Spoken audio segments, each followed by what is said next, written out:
Değerli izləyicilər, videonu bəyənib kanala abunə olun ki, hər kəs son xəbərlərdən anında məlumatlansın.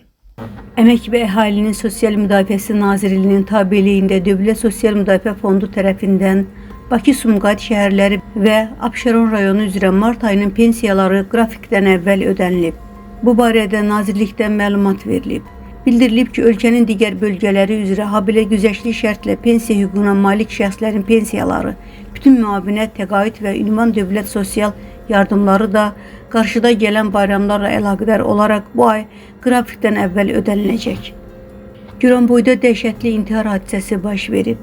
Məlumata görə 1960-cı il təvəllüdlü Əliyev Paşa Yaşaroğlu yaşadığı Yəhərçi kəndindəki evində özünə elektrik cəryanı verərək intihar edib. 65 yaşlı kişi hadisə yerində ölüb.